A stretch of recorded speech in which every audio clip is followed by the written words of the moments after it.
John Maynard Keynes was a very famous English economist from Cambridge who's well known for, among other things, his heuristic characterizations of financial markets. In particular, in his famous book, The General Theory of Employment, Money and Interest, published during the Great Depression in 1936, he characterized the stock market as a beauty contest. He further characterized it as being unstable and volatile due to the speculation of human participants who could not rein in their animal spirits and only take fully deliberative actions. Keynes was also famous as an investor and is said to have made and lost many fortunes. He was also a keen observer of market and human behavior.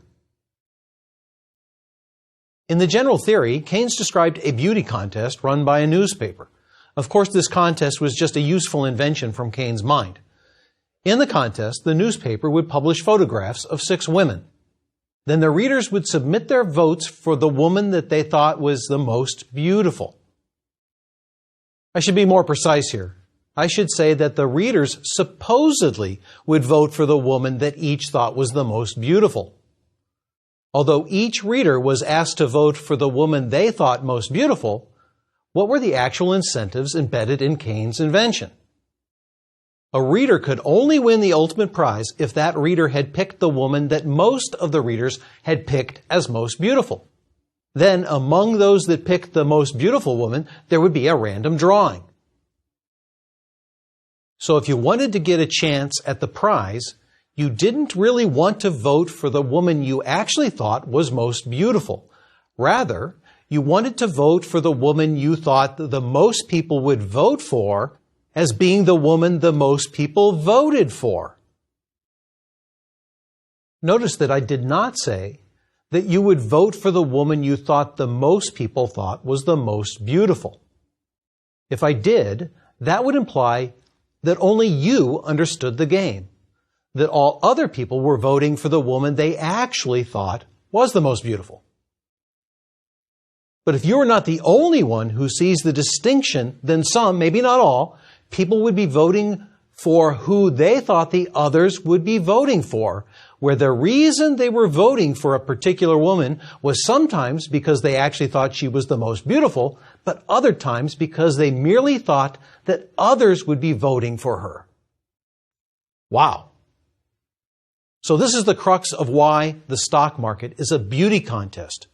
You don't really want to buy the best firm before everyone else does. Rather, before anyone else does, you want to buy the firm that other people will want to buy. And if everyone is doing that, you might get the market chasing its tail, rather than chasing good companies. Thus, good investors are not necessarily those that can actually find good investments, but those who can predict what stocks others will want to pick. Of course, if everyone is just picking the most beautiful stocks, then there is no problem with picking the stocks that everyone picks. Those are the best. But if others are not picking the best stocks, then by trying to pick what they pick, you might not pick the best, or you might pick not the best. And if they are trying to predict what you are picking, they may also not pick the best stocks. In that sense, the market creates its own alternative reality that has nothing to do with whether it's actually a good investment or not. And if everyone is trying to predict what everyone else is trying to predict, you can see how this might become very unstable. And if you also add animal spirits, then it is clearly unstable. To see this, consider the following simple game some have called the marriage game. There are 2 people who like opera and sports. Dave likes opera intensely, and he also likes sports, but less intensely. To put some numbers on it, let's say that Dave gets 10 units of happiness out of opera and 8 units of happiness out of sporting events. Sometimes I'll call these units of happiness utils. Diane also likes opera and sports. She's a little bit intense about it. She mildly prefers sports to opera. I've done some extensive analysis and determined that relative to Dave, she gets 8 units of happiness out of sports and only 7 out of opera. Dave and Diane also like each other and like to spend time together. In fact, if they are together, that generates another 2 units of happiness for each, independent of what they're doing. Thus, if Dave is with Diane at the opera, he gets 10 plus 2 or 12 units of happiness, and Diane gets 7 plus 2, 9 units. Similarly, if Dave and Diane are together at a sporting event, then Dave gets 8 plus 2 or 10, and Diane gets 8 plus 2 or 10. But if they're apart, they like what they like, and they're getting just what they get, right? They don't get any extra by being together. They decide that they deserve one night out a week together.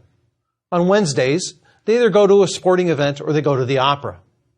One Wednesday, they both went off to work and forgot to discuss where they were going that evening. Just to keep the game interesting, it turns out that Dave works alone and his phone was on the fritz. Also, the music hall is on the other side of town from the sports arena. The question is, where should each go? And which is actually the best? What's going to be the outcome? If you were married to Dave or Diane, what would you do?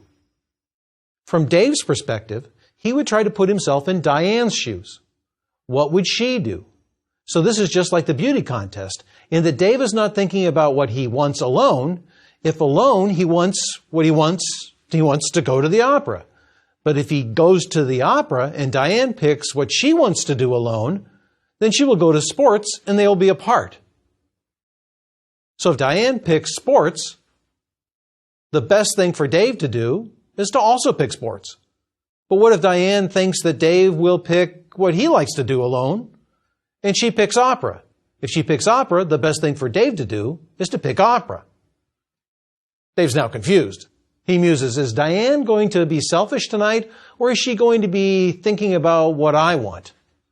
And then it comes to him. Perhaps he should do the same type of analysis he just did, but from Diane's perspective, to see if she has a dominant move. From her perspective, she thinks if Dave goes to the opera, then the best thing for her to do is also to go to the opera. But if Dave goes to sports, the best thing for her to do is to go to sports. So what she wants to do depends upon what Dave wants to do, but what Dave wants to do depends upon what Diane wants to do. There's an indeterminacy here. Not sure what's going to happen. In economics, we would say that there are multiple equilibrium. By the way, what we just went through is consistent with the notion of play and game theory of John Nash, the person the movie The Beautiful Mind is based upon. The idea is that Dave examines what is best for him if Diane picks one action, say opera. In this case, Dave should pick opera too. Then Dave puts himself in Diane's shoes and asks if he picks opera, is the conjectured action of Diane, pick opera, the best thing for her to do? If the answer is yes, which it is in this case, then we have a potential solution. It is only an actual solution if, when we do the same thing for Diane, it is the case that if she picks opera, opera is Dave's best response. It is in this case. This is called a Nash equilibrium. The important thing to note is that this game has another perfectly reasonable Nash equilibrium, and that's when they both pick sports. This is the beauty contest, and in some sense it is unstable, as Keynes said, because we have to guess which equilibrium strategy people will play. In fact, Dave and Diane may just flip coins, and that's too bad, since half the time they are apart, and of those times, half the time someone is going to be at a different venue than they would prefer to be at. This example also points out the incentive to communicate and coordinate. On the first time they go to a different venue, when they get home, they will probably agree that if it ever happens that they forget to discuss where to go on that Wednesday night, and either Dave or Diane's phone is on the fritz, that they will go to the opera. Such coordination might work in a game of marriage, maybe not, but when was the last time you coordinated with the market on the stocks they thought were the most beautiful? All right, this is a very long introduction on our next topic. The point I want to stress out of the preceding discussion is that an investor may need to predict what other people feel. The next topic is to discuss how economists model investor behavior. Before we get started, I have a few caveats. First, I am not saying, after we look at how financial economists model human behavior, that you will be able to predict what everyone will like before they like it. Or, to paraphrase Wayne Gretzky, that you will be able to skate to where the puck is going, not where it is now. The reason we will discuss in how financial economists model human investment behavior is because all asset pricing models are based on the notions laid out here. An asset pricing model is a collection of assumptions that generate a set of implications regarding what is risk, and how it is best measured, and how much extra return a person should get in excess of the risk-free rate for bearing it. That is, an asset pricing model determines the appropriate discount rate to use when determining the present value of an expected future cash flow. Thus, an asset pricing model allows you to price securities. And then, using the price implied by the asset pricing model, you can compare that to the price in the market to determine whether the market price is a good deal or a bad deal. As is true with any model, the implications of the model may miss something important. For example, a model may tell you something that is not risk when in fact it is. In that case, investors will discount the prices of securities that have that something. Then, according to the model, it will look like it's a good deal when it really isn't. In order for you to have intuition on when that occurs, you need to know how the model was built, not just its implications. All models start from the material discussed in this section. It is important for you to have a sense of the foundation of these models. As we discuss these models in subsequent lectures, I will highlight the implications that stem from the way humans are modeled in this lecture. In this lecture, I'll point out what I think are very strong assumptions that produce overly narrow implications in some of the most often used asset pricing models. By the way, since most of the models in physics can't explain half the matter in the universe, I don't feel so bad about what happens in finance. Okay, so let's consider how financial economists model individual behavior. Let's start with an individual. The tradition in economics is to index individuals as I and J, as in the ith person does A and the jth person responds by doing Z. To make this a little less impersonal, I will refer to Ichabod for I and Jane for J. The atoms of economic analysis, i.e. the most primitive building block, are consumption bundles, preferences, opportunity sets, and choice.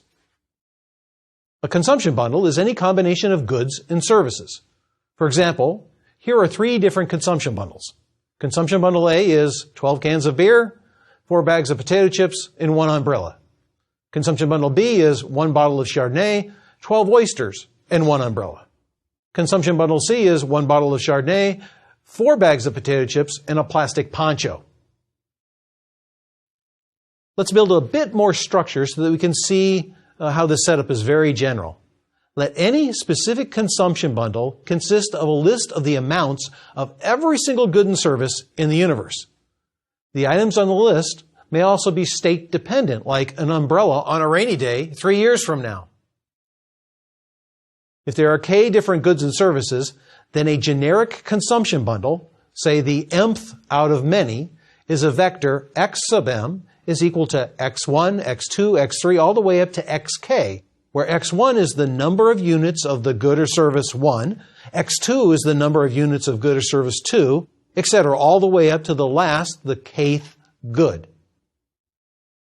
Note that the lowercase x denotes a particular number of an individual good, whereas the cap X denotes a particular combination of all the goods. Next, we can characterize an individual's opportunity set as the subset within the set of all possible consumption bundles that individual can afford.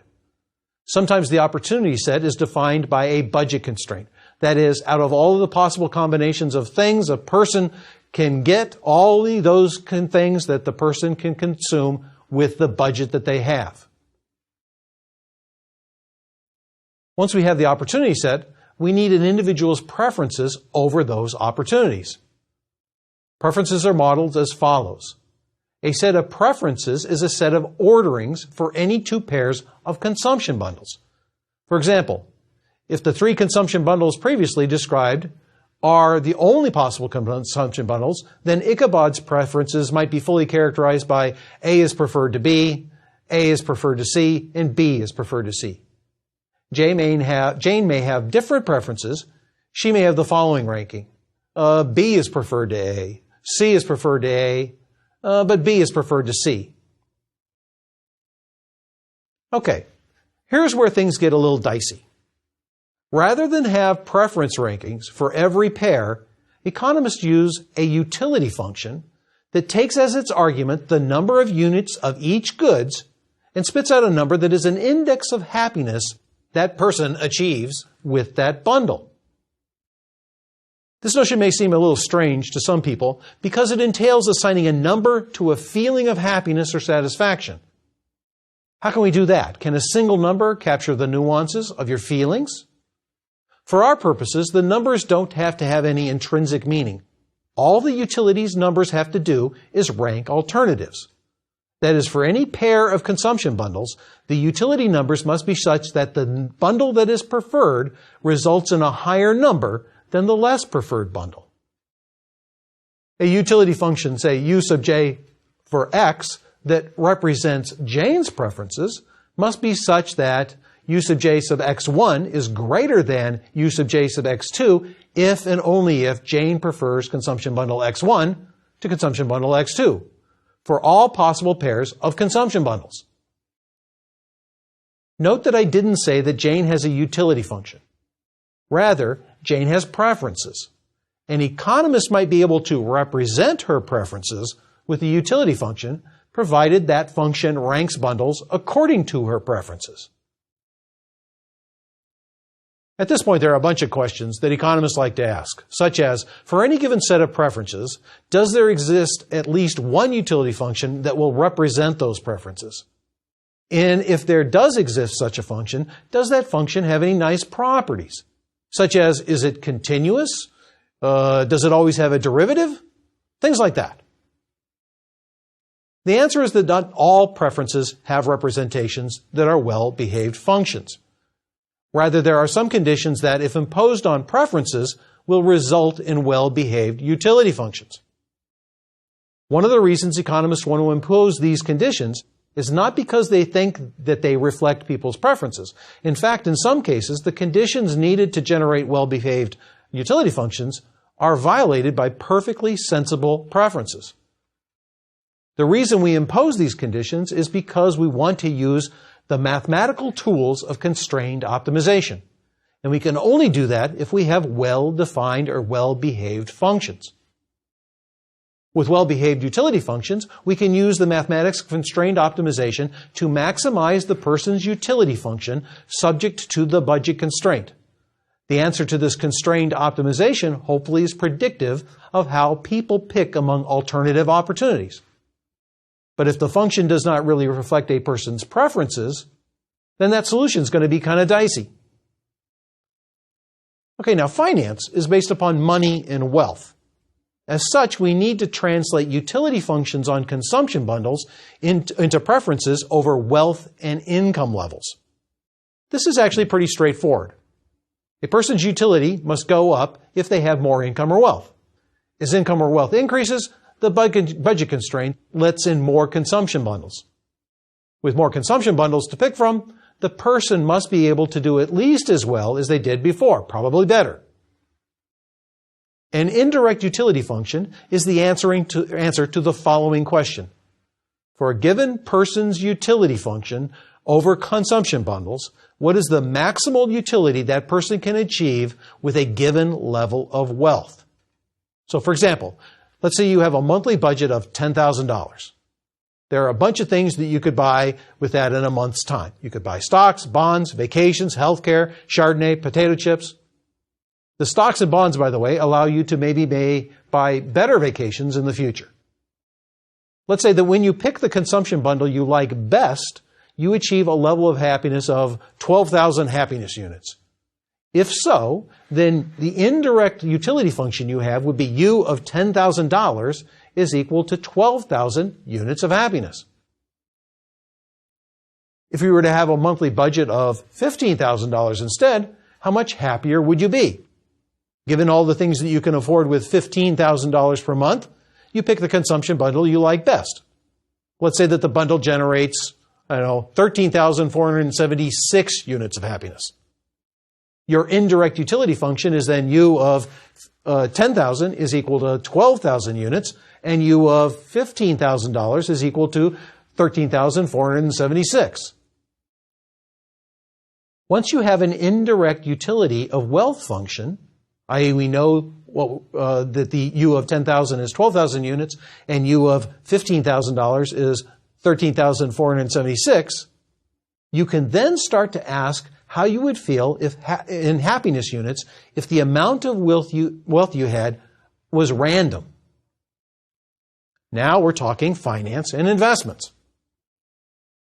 Economists refer to these preferences as preferences over lotteries. We define a lottery as anything that makes our future wealth random. A literal lottery is one example. You reduce your current wealth by $1 to get a very, very small chance at winning, say, $45 million. An investment in a security is also a lottery, since you can't know for sure what your return will be into the future. An investment in a house is also a lottery. An investment in an education is a lottery. In fact, almost anything is a lottery. So how do economists model your preferences over lotteries? The most popular way is according to the expected utility hypothesis of von Neumann and Morgenstern. The expected utility hypothesis says that a person's preferences over lotteries can be captured by the expected value of a carefully chosen indirect utility function. Let's see how this might work with a simple example. Let's consider 3 consumption bundles, X1, X2, and X3. Let's say if you had $10,000, you would buy X1 out of all those choices you had available to you. And if you had $15,000, you would buy X2. And if you had $17,000, you would buy X3. In terms of indirect utility functions, it might be the case that U of $17,000 is bigger than U of $15,000 is bigger than U of $10,000. In fact, that must be the case. Note that there are many such functions that capture your preferences over money. The following will work. U of $10,000 being 3, U of $15,000 being 12, and U of $17,000 being 13. This works because the functions maintain order. You like more income to less, but this different function works just as well. Let's let G of $10,000 be 10, G of $15,000 be 15, G of $17,000 be 17. All right, more on this later. Now let's say you're facing the following 2 lotteries. Lottery 1 is a 50-50 chance at either $10,000 or $15,000. Lottery 2 is a 60% chance at $10,000 or a 40% chance at $17,000. Let's say you prefer Lottery 2 to Lottery 1. According to the expected utility hypothesis, there exists an indirect utility function, maybe it's U, maybe it's G, or maybe it's something else entirely, that will capture your preferences if we take the expected value of the utilities that are possible. Let's see if U above captures your preferences. If U captures your preferences over lotteries, then the expected utility under Lottery 1 should be smaller than the expected utility under Lottery 2. The expected utility under Lottery 1 is what? 0.5, 50% times 3, the utility under 10,000, plus 0.5, the probability of the 15,000, times the utility you get under the 15,000, which is 12. That equals 7.5. The expected utility under Lottery 2 is going to be 0.6 times 3, plus 0.4 times 13. That's equal to 7. That is, U says that Lottery 1 is better than Lottery 2. So that function does not represent your preferences over lotteries. All right, what about G? The expected utility of the lottery is then going to be what? 0.5 times 10 plus 0.5 times 15, that equals 12.5. And under G, the expected utility of Lottery 2 is going to be 0.6 times 10 plus 0.4 times 17. That's 12.8, which is greater than 12.5. This indirect utility function does capture your preferences over lotteries, at least over these 2 lotteries. It may not work for other lotteries. And there are clearly other functions that will also work for your choice over those 2 lotteries. So what we need for each person is to find a function that for that person captures their preferences over all possible lotteries. Once we have that, we can start to predict people's answers to the following questions. How much would I be willing to pay to get rid of a risk that I face now? Alternatively, how much would I have to get paid to bear a risk I don't have now? To see this last point, let's say that you have an indirect utility function. Let's say that we have an indirect utility function for Jane and one for Ichabod.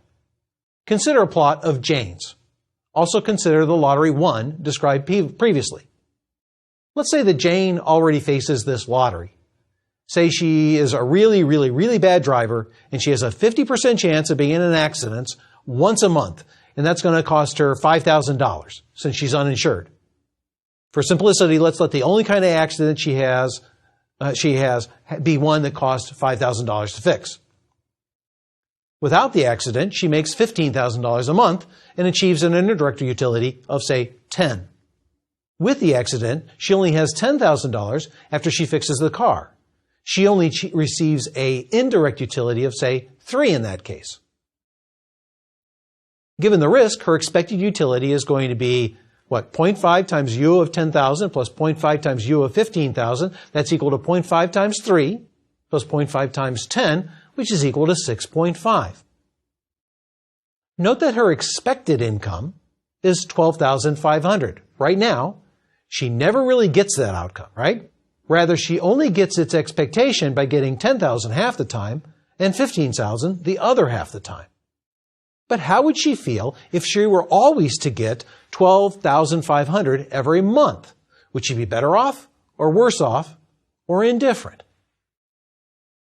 Let's say that she's indifferent. If so, then it must be the case that the indirect utility function at $12,500 equals what? 6.5. Because the expected utility of the 50-50 lottery is 6.52, Jane is indifferent between the two cases, the lottery and the sure amount. That is, she only cares about the expected income. The variance in the income is unimportant to her. In this case, we would say that she is risk neutral. Note that there are 3 points on this indirect utility function, and we can say that this function is a straight line. If at 10,000 we have 3, and at 15,000 we have 10, then a straight line that goes through both those points goes through 6.5 at 12,500. Thus, an indirect utility function that is linear in wealth is consistent with risk neutrality. Now let's say that Jane actually prefers 12,500 for sure to the 50-50 lottery over 10,000 and 15,000. In that case, we would say that she is risk averse. Also, it must be the case that the indirect utility function that captures her preferences is bowled like a bowl facing down.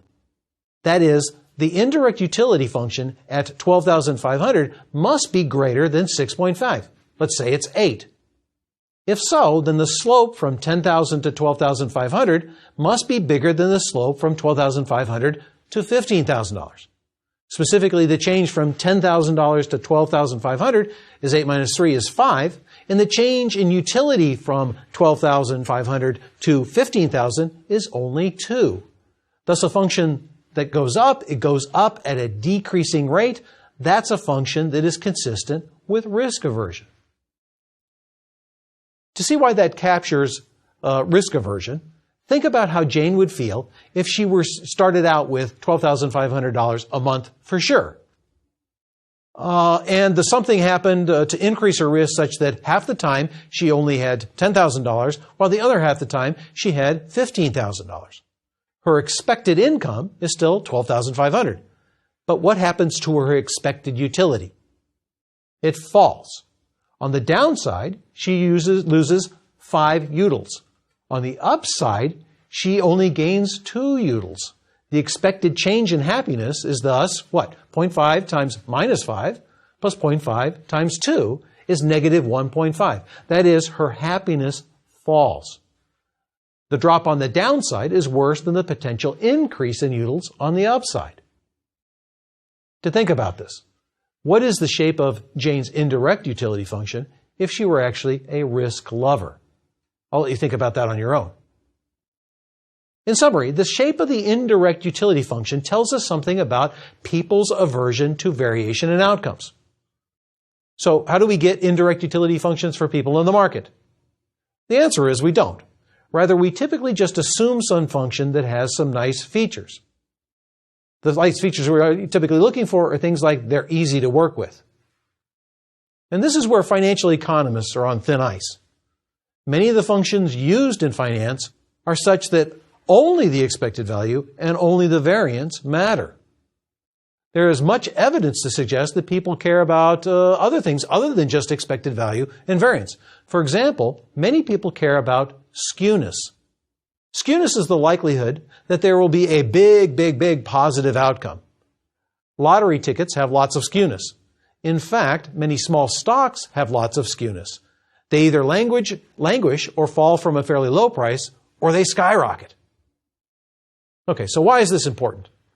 If we use utility functions that imply only mean and variance matter, then we will have missed some important features of investors' preferences. If we use such functions to build asset pricing models, then the model may imply something is not important when in fact it is. That means that when we use a model to tell us what is risk and what is the return you should get for that amount of risk, it may be completely misleading. Later, when we develop various asset pricing models, I will point out when an asset pricing model has an implication that is based solely on mean variance preferences.